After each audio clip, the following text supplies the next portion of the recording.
C'est grâce à une intervenante qui s'appelle Maud au CGE, au Carrefour Jeunesse Emploi. Elle m'avait parlé de ce groupe qui s'appelle le 5 à 7. Elle m'avait dit que ben, tu devrais venir, on fait des soupers ensemble, on fait des activités, c'est au tremplin. Quand je me suis présenté pour la première fois, j'étais vraiment nerveux. J'avais peur un peu pour être honnête parce que je rencontrais des gens nouveaux. Et je me suis dit, ben, on va prendre son courage à deux mains. On va venir. Puis si j'aime pas ça, ben, je vais juste ouvertement le dire, j'aime pas ça être ici. Quand je suis arrivé et que j'ai vu l'atmosphère du groupe, je me suis dit, ouais, je regrette pas d'être venu ici.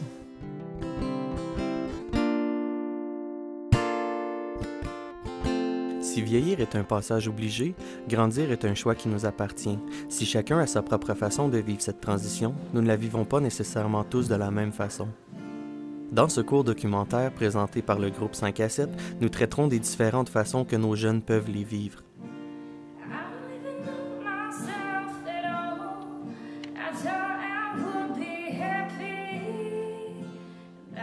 Selon moi, être un adulte, c'est se fixer puis s'affirmer dans sa façon de penser. C'est aussi d'assumer la responsabilité de nos choix, je pense. En d'autres mots, je pense que c'est d'entamer un chemin plus engagé dans la découverte de soi, dans l'affirmation de soi.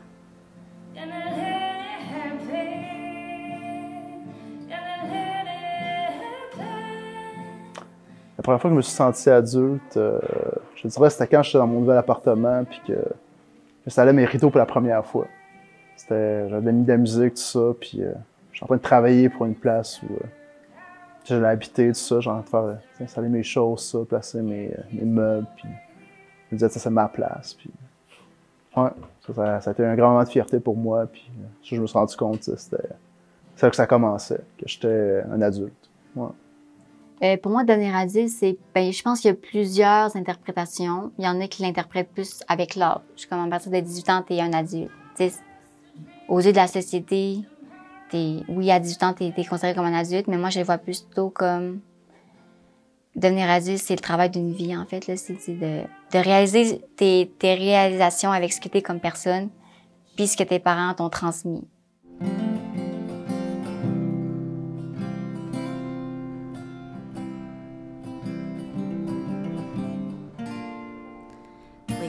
J'ai 20 ans. J'ai eu des expériences romantiques et sexuelles. J'ai réussi mes études. Je recherche du travail. J'ai des plus grandes ambitions. Je veux être grand. Je réalise mes rêves. Je me donne des objectifs nouveaux. La société me juge différemment. Plus loin, plus gros, plus ultra. Je suis mon plus grand héros et mon plus grand défaut. J'ai des standards plus complexes, plus osés.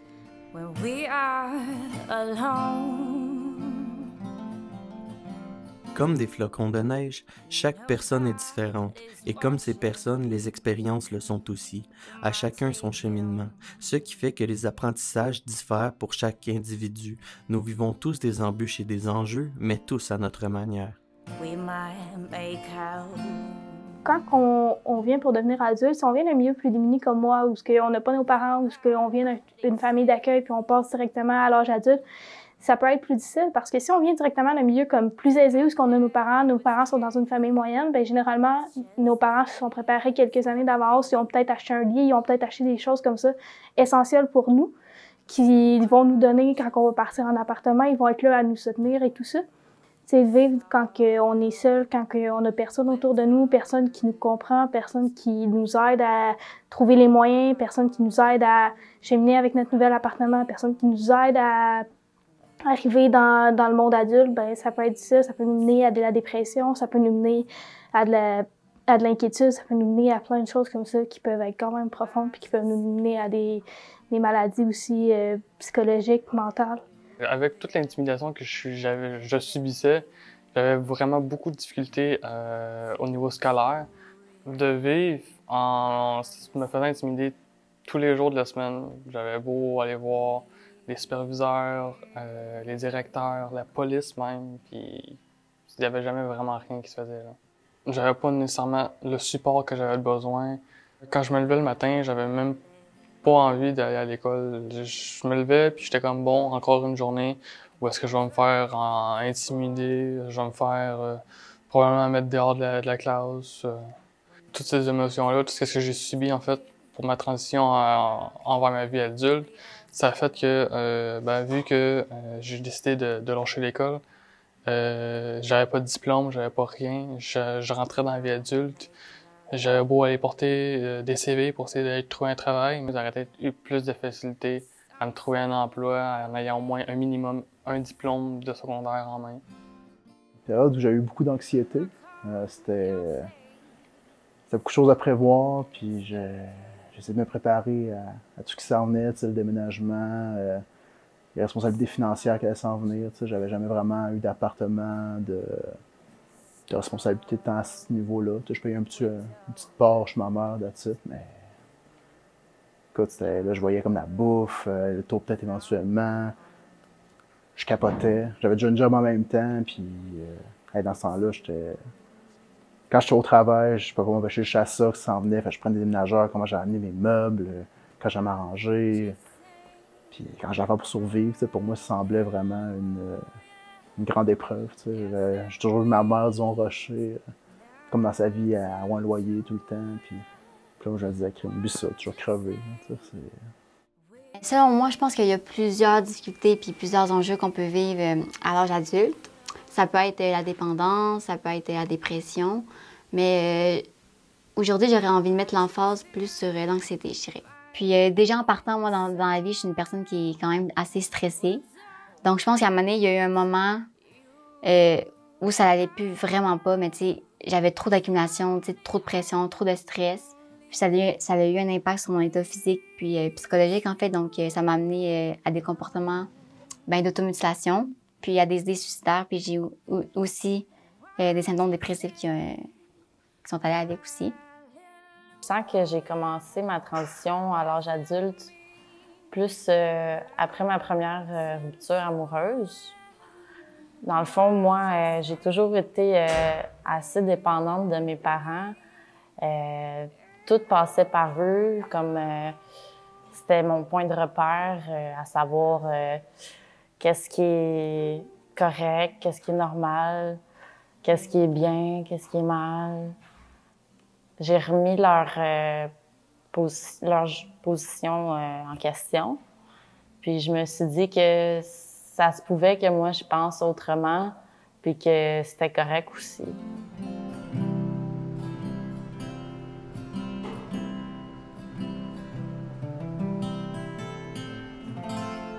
Tels des oisillons, on apprend tous inconditionnellement à s'envoler. Si certains tombent plus souvent que d'autres, au final, nous apprenons tous et finissons tous par faire notre chemin dans la vie.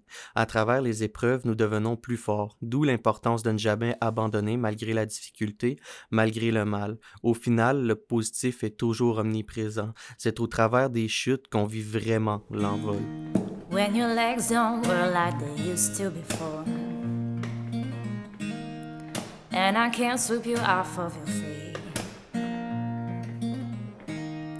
will your mouth still remember the taste of my love?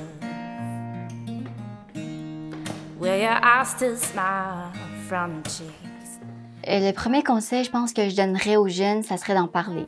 Pour certaines personnes, ça a l'air étrange dit de cette façon-là, mais je pense que d'en parler, c'est ce que j'aurais dû faire avant, en fait, là, parce que je pense que j'ai gardé ça trop pour moi.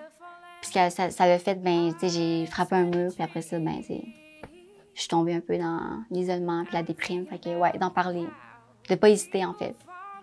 Je pense que des fois, on hésite d'en parler aux autres parce qu'on a peur que les autres nous jugent, de façon inférieure un peu, Mais je pense que d'en parler, c'est vraiment important, là, parce que sinon... Pour réussir à passer au travers, moi, je dirais, il faut pas le baisser les bras. Il faut continuer à persévérer. Continuer à aller voir les adultes responsables, même si parfois ils sont pas tout le temps d'une aide. C'est mieux d'en parler que de se renfermer sur soi-même puis de se morfondre. S'il faut, écrivez, faites quelque chose que vous aimez. Ça va vous aider à passer au travers. Première chose, c'est abandonnez pas, lâchez pas. Parce que même si des fois c'est difficile, même si des fois t'as l'impression que c'est fini, que genre la vie, ça ira jamais mieux puis que tu pourras jamais t'en sortir. Généralement, le lendemain d'une crise comme ça, t'as les meilleures nouvelles. Aussi, comme quand vous avez des intervenants autour de vous, des des fois, essayer de les comprendre puis de les connaître un peu. Parce que si vous trouvez la part d'humanité qu'ils ont en eux, parce que tout le monde en a, fait que laissez-leur avoir un peu d'emprise sur vous. C'est la meilleure façon pour eux de vraiment vous aider. Puis des fois, vous allez découvrir que vous avez affaire avec des gens vraiment formidables puis que finalement, vous ne les croyiez pas comme ça au début. J'aurais un conseil à donner à des jeunes, ça serait de bien se prévoir. C'est possible de faire un budget, se souvenir qu'on a des amis, qu'on a, y a toujours du monde qui peuvent t'aider, de ne pas se gêner non plus à demander de l'aide, c'est souvent... de ne pas sentir trop quand tu fais ça, de ne pas hésiter, puis il peut arriver ce qu'on te dise non, c'est pas plus grave que ça. Quoi qui m'aurait aidé vraiment à mieux traverser cette transition-là, ça aurait été de savoir que j'aurais été bien correct après, que... Vraiment, c'est pas la fin du monde déménager, que c'est pas... il va pas t'arriver malheur après que tu sois emménagé nécessairement, que tu t'arranges, quand même moindrement prévoyant, que tu as quand même une tête sur les épaules un peu, tu vas être correct. Vraiment, les moments que tu risques le plus, c'est quand tu prévois rien, justement. Je leur souhaite de la confiance, peut-être plus de confiance que moi j'en ai eu. Ça aurait été plus facile si j'aurais été plus confiante. Puis aussi, des encouragements, du support, des proches, ça l'aide beaucoup. Puis je leur souhaite une liberté de foncer puis d'aller voir un peu, tu sais, toucher à plusieurs affaires pour vraiment te découvrir puis savoir qui t'es, ce que t'aimes. Ben, tu sais, c'est pas en regardant juste 2-3 affaires que t'as vraiment l'éventail de tout ce que tu peux être, tout ce que tu peux vivre. Fait que c'est ça que je leur souhaite, là. Right where we are, we found love. Right where we are, we found love. Right where we are.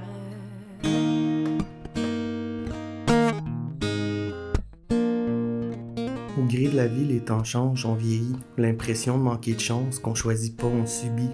L'impression de se noyer, la corde au cou. On marche sur l'abîme, quand on est jeune, on s'en fout. Pour certains, on s'enfuit, pour d'autres, on s'évade. Du torrent, on se sent pris, on veut atteindre le rivage. Mais on veut tous s'affranchir, sans payer le prix des hommes sages. Faut savoir ralentir, trop grand débit d'image. Un clignement, un soupir, le temps s'est oublié. C'est la chute d'un empire, une enfance effacée. L'innocence s'est cassée. Responsable s'est casé, la conscience s'est placée et le temps s'est sauvé. Mais attention, personne ne s'en sauve, les souvenirs sont gravés, bon temps comme temps morose. Tempus fugis, attention le temps fuit. Aujourd'hui je réalise, je suis heureux d'être en vie. À mesure qu'on s'enterre, sacrifice consenti, au profit de la conscience, y a pas de chance consentir. Est-ce vraiment consentir que sentir qu'on vieillit? Est-ce vraiment consentir où l'enfance porte fruit? On dit qu'enfance porte vie, quoi qu'on le prenne pour acquis, mais la vie porte acquis quand on ignore son sens. Aucunement plus adulte, et jadis comme aujourd'hui, j'en dis que le temps nous accule, sans conscience on mûrit.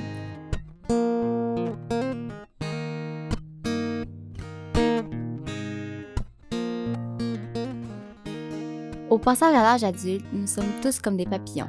Certains volent plus haut, plus facilement, alors que d'autres prennent leur temps.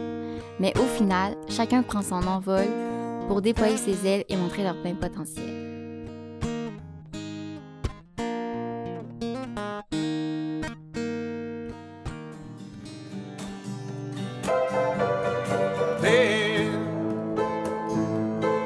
Walk their 1,000 miles from the streets down through the silent doors, turning tricks on the boulevard. It's like a bossa nova.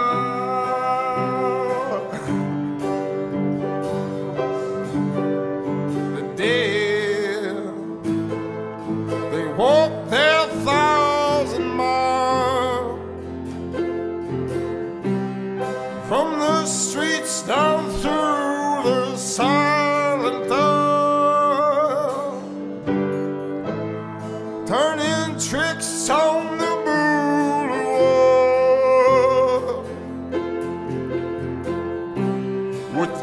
emotional scar.